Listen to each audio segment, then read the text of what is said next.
Hello once again, Amazing Blue fans. It's almost time for the season, so I'm going to keep the videos coming and let's just get into it. So as always, like, share, subscribe to my page, and I'm going to leave a link down low if you want to donate to the page so I can bring better content, better videos, then feel free.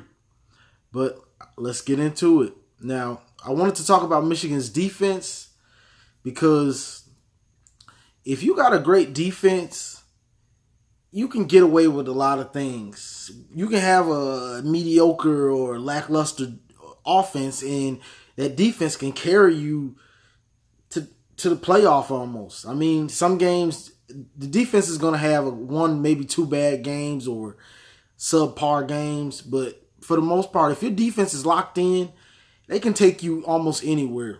And Michigan's defense has the chance to be lights out. I mean, lights out. But there's just a few weaknesses and a few little tweaks that I think that if they fix, Michigan's defense can be that good. Now, the first thing I wanted to talk about is leadership. And this is crucial. This is really crucial for any great defense that isn't just good defense and then they get lit up. I'm talking about great defenses, the Ray Lewis type of Ravens defense. I'm talking Michigan 97 defense with Charles Woodson. Just great defenses. And so you need leadership. And I'm specifically talking about Rashawn Gary. I'm talking about Devin Bush. And honestly, we need one of those safeties to just really take a big step forward. Because we haven't had a good safety or a safety that you can just count on since Jordan Kovacs. And you know what's special about Jordan Kovacs? This man was a walk-on. This dude was a walk-on. He walked on to Michigan, and by the time he was a senior, you could trust him in the coverage. I'm talking about making tackles. See, like you could play him in the Viper and leave him one-on-one because he's gonna make the tackle and he's gonna be good in coverage, and that's what we need. But as far as like Rashawn Gary, I want to see Rashawn Gary play like a man, like a beast every game. I'm talking about where teams know they have no hope of blocking this dude. They have to double and triple team him. They've been doing that, but you've seen games where he gets a penalty or he gets a personal foul. He gets pissed off, and the next play he comes out and almost sacks the quarterback or sacks the quarterback. He has to play with that type of intimidation and determination. I'm talking about every game, every play. We need that out of him. Like, it's crucial that we get that out of him because he's the best player. Everybody knows he's the best player, if not on the team, at least on the defense for sure. So I need him to play like a beast. We need him to just really hold it down and just play lights out. But Devin Bush was third team All-American. He's a beast. My only thing about Devin Bush is he gets out of position. He may over pursue sometimes, and then he over pursues, and then the cutback is there.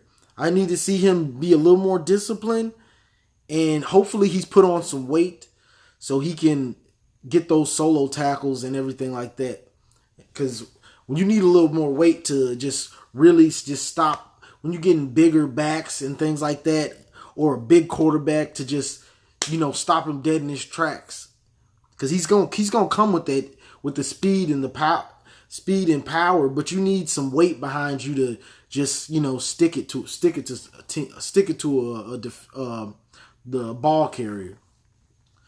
And so besides that, on leadership, if we get those two dudes to just really take it up another notch, then there's really no telling how good this defense can be as far as that. And also with the safeties, we have to get one of the Metellus or Cannell to just take that next step up and just help lead the secondary. Because our corners are straight. We probably have the best corner tandem in college football. We just need those safeties to catch up with them. And now for my second point, I wanted to talk about, let me see. I wanted to talk about the Viper and zone defense. I've talked about the Viper so much, I'm almost tired of talking about it. But for the Viper, I just want to see us stop blitzing Hudson so much. You don't have to blitz him all the time. And not only that, get into zones. It's so, if you're running man all the time, and this is like, we can run the Viper in man against bad teams, mediocre teams all day, every day. But when we play Ohio State, we mobile quarterback, Penn State mobile quarterback, Michigan State mobile quarterback. Those three teams especially, and then even Notre Dame, I think Notre Dame has a mobile QB. It's zone. Get out the man. Get out of it. Like, you can mix it in, but get in a zone, because we get in those man defenses. The corners take off, and they got their head. I mean, it's not their fault. They're in that we're in that defense, but the corners, they're following the receivers, and then everybody's covered.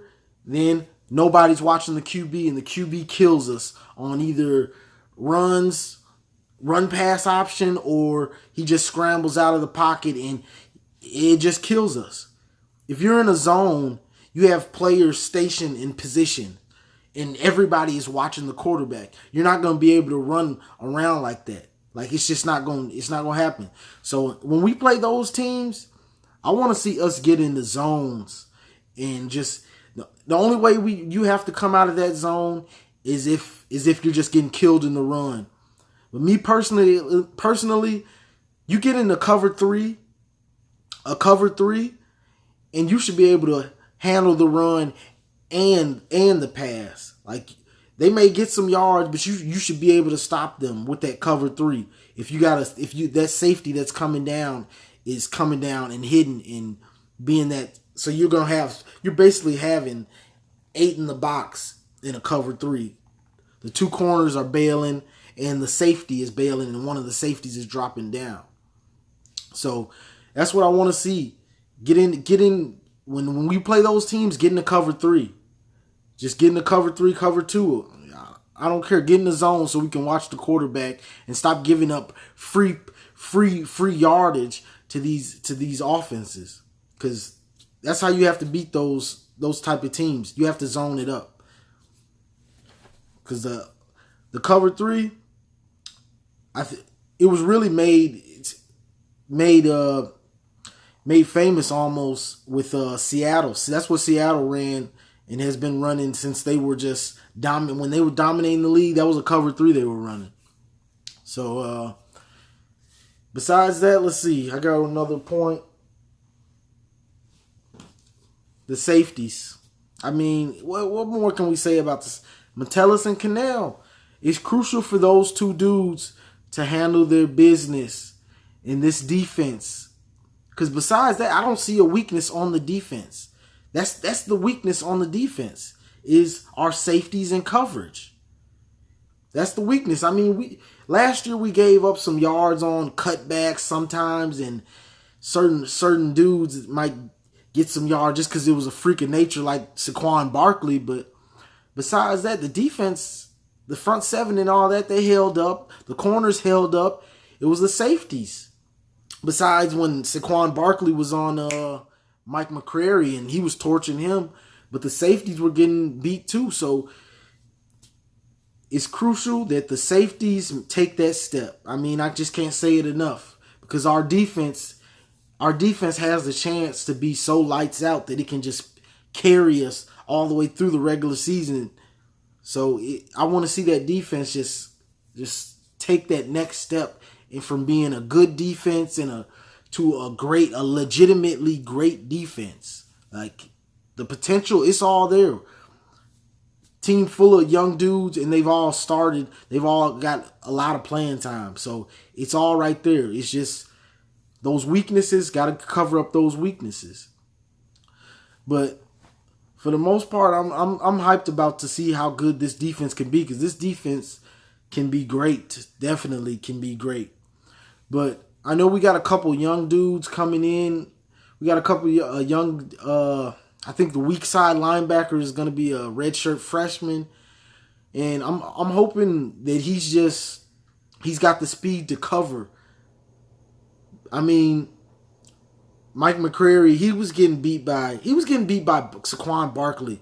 What was Barkley, the first pick in the draft or top 5? So I mean, there's no shame in getting beat by him. I mean, it's just a mismatch, and that's just all it was. So when we play teams like that where there's those mismatches, and that goes back to zone. If you're in a zone, you don't have to put your players in bad positions, because everybody's in certain stationary positions, and they're just waiting for the ball to be thrown in their area. And when somebody throws it in the area, let them have it. And besides that, I just got one more point. We have to start punishing QBs that run outside the pocket. Punish them, because the pursuit was lackluster at times. It was laughable. Like, they have to punish QBs. Because I just remember teams like what was that, 2006, Lamar Woodley. I think Lamar Woodley hurt like 3-4 quarterbacks that year. Every game that Michigan was getting ready to lose, he ended up hurting the quarterback. And I know, if you don't know Lamar Woodley, that's Super Bowl champion Lamar Woodley with the Pittsburgh Steelers. Michigan had a great defense. They're full of NFL talent. Marlon Jackson, David Harris. There's a couple more dudes that slipped my mind, but that Big Gabe Watson, I think, was on that team. But a team just full of NFL talent. So it's just making plays and punishing the offense. I don't care if they're coming across the middle or whatever. We had big hitting safeties that year. Defense is not just about making the tackle. It's about intimidating the offense to where they don't want to play. They don't want to come across the middle. The quarterback is scared to run. He wants to slide. He knows he better slide. So that's just an intimidation factor that we have to get. Like, start laying that wood. So, and then when you lay the wood, you get more fumbles. So that's all I really wanted to talk about, those points on the defense. But for the most part, I'm really ready to see what this defense has. I play defense, so I love to see great defensive play. But that's all I got for y'all today. As always, like, share, subscribe to my page, and feel free to click that link and donate to the page so I can get better videos and better quality videos coming through for you. But as always, go blue.